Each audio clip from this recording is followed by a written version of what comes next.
Yo, what's up mga ka-Doy TV Sports? Welcome back to po sa ating malupitang channel, Doy TV Sports lamang po. At ang ating pong pag-uusapan ay ito, ang ayon po sa ating komentador,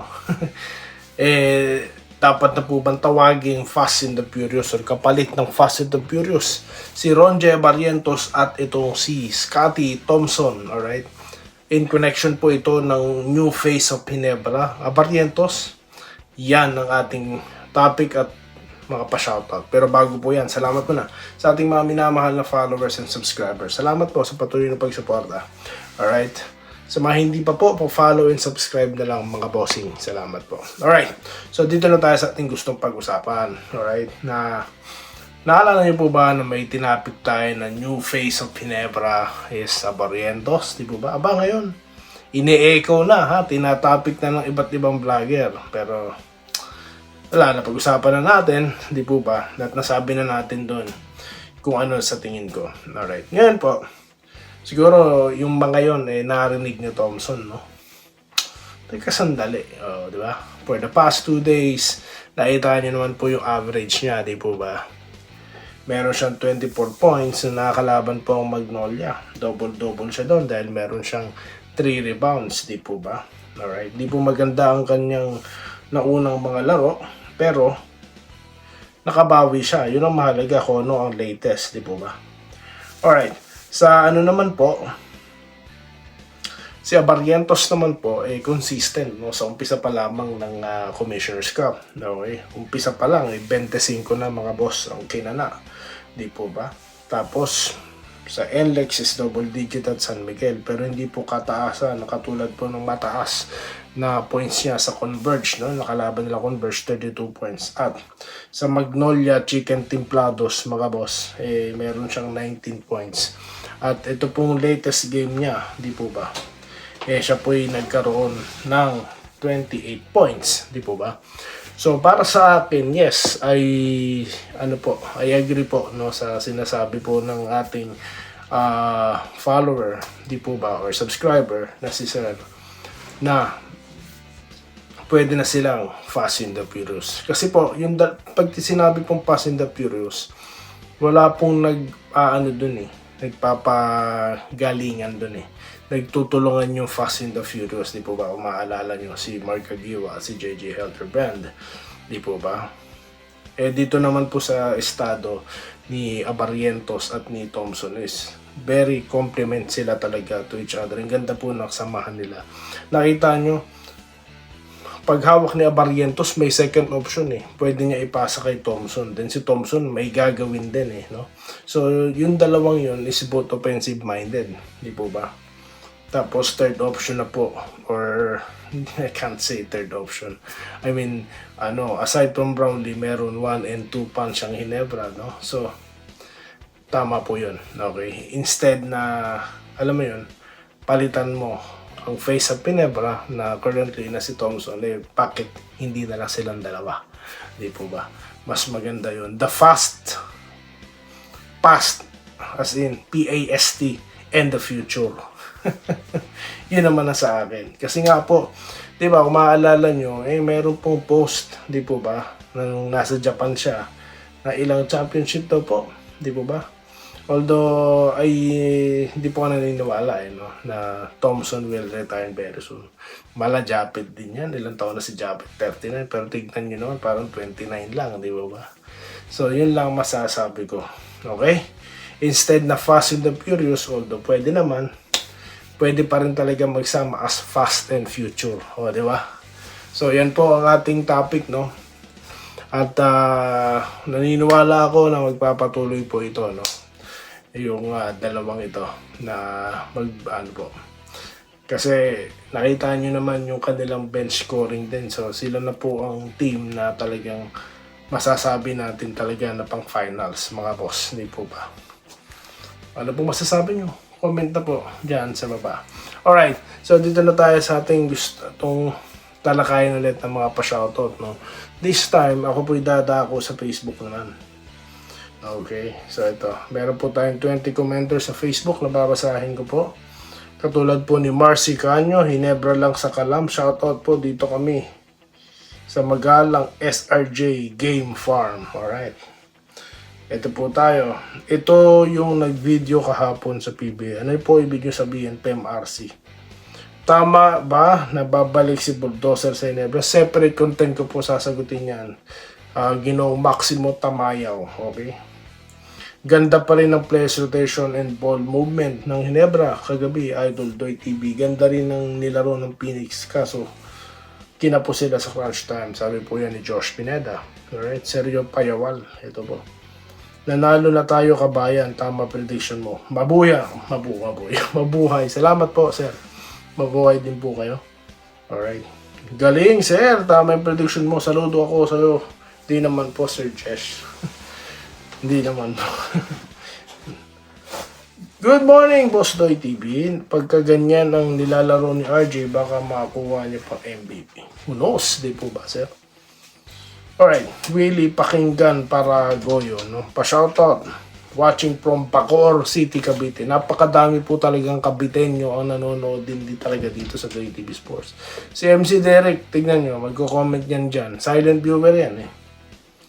Minerva Quinones Java, hello Doy TV. Tama po inyong analysis at prediction dahil nanalo ating Ginebra Kings kagabi. Ma'am Irene Quiles, Sir Christian Arahan, shoutout po sa inyo. Ray Marahan Larena, ito. Salamat po, sir. Robert Kayab, congratulations. Lucilito Bandong, papashoutout. Telma Siano, may clap, salamat po. Ray Maranan Llanera, pa-shoutout po. Empulo, Tanawan, Batangas, ayan. Ray Llarena, salamat po, sir. Regulars po natin to si sir. Si sir, Tronson, no? Salamat po. Sir Tolit Stalag. No, okay, si Sir Gerald Castillo, shoutout po sa inyo, sir. Mabuhay po kayo. Okay. Dito po tayo kay Claude Prasdilla, sir. Good morning. Idol TV na ulit ang Ginebra. Laban sa Phoenix. Napakaganda ng play na ginawa ni Coach Tim Cone. Epektibo. Okay. Si JB, salamat sa tulong ng mga team. Lahat gumana. Yes po. Larry Valentin. Kaya yan, sabi niya. Rio Malabanan, kung Japet ba naman kasing tigas lang ni Troy, lalo sana silang malakas. Tama na po, maraming, sabi nga po nila, napakarami ng milyahe, no, ang tinakbo na ito ni Japet, no. Okay, so mukhang pa po siya, recovery, no. Kasi napaka-limited minutes lang na nilaro niya, no. At least nakadunk, no. So, yun lang po, antayin natin ang kanyang babalik. Kay Ner Carullo, congratulations sa Ginebra, NST fans, sarap ng tulog natin. Yes, good morning nga po pala. Ganun kaganda at ka-organize ang laro pag may chemistry. Sabi po yan Gerald Castillo, Juvencio Corlet, ang tunay na fans, nanalo matalo nakasuporta lagi. Yan ang, okay, salamat po. Ito po ulit si Wenceslau Hapon, good morning. Maganda ang laban, lamang pa nga yung kalaban ng 11 na habol, no?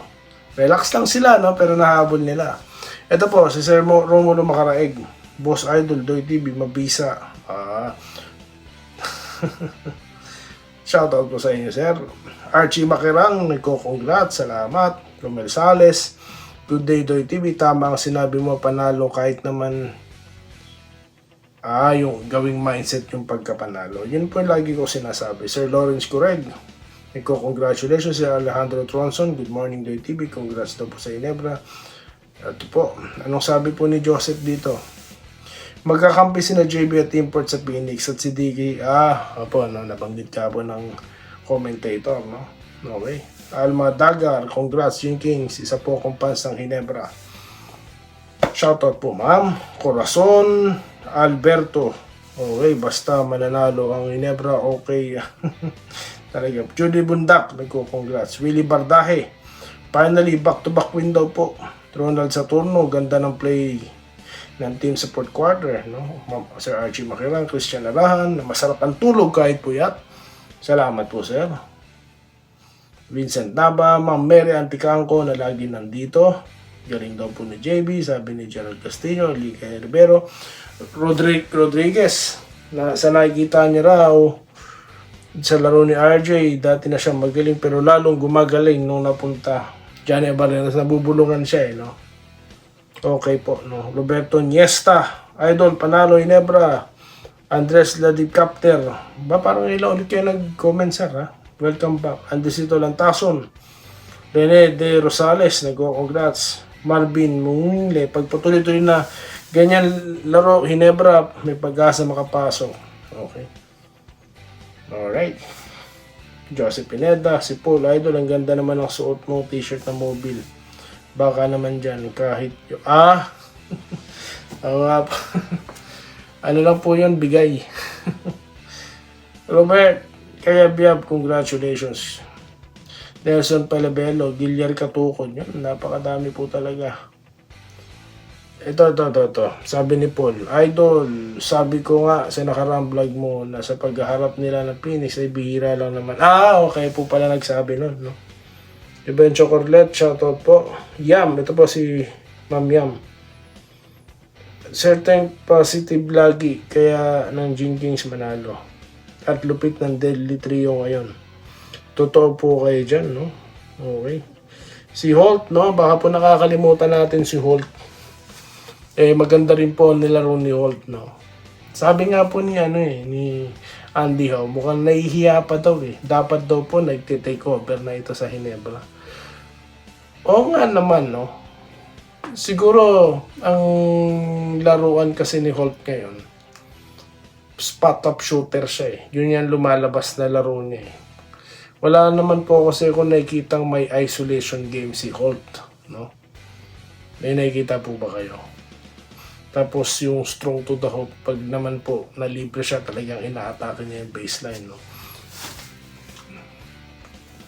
Ewan ko po, no? Kasi dapat lalabas yan sa laki po or ano mo yan, yung experience niya. Sobrang lawak mga boss Kung saan bansa na po siya nakalaro no? So, yun. Si Abarientos naman po kasi bata pa. Pero pagdating sa experience, di ba? Mas si Holt, di po ba? So, tignan po natin, no? Siguro yan lang din ang inaantay dito ni Coach Tincon, no? Na mag-init din ito si Holt. Maging consistent sana, no? So, yan lang po muna guys ang ating napag-usapan ngayon. Ako po yung nagkapasalamat sa inyo. Sa inyo pong patuloy na pagsuporta dito sa ating malupitang channel, Doy TV Sports. Next time po ulit, no? Dito. At stay safe po, guys. Maraming salamat sa inyo lahat. Salamat po sa panonood. Subscribe na para sa mga susunod na basketball at boxing videos.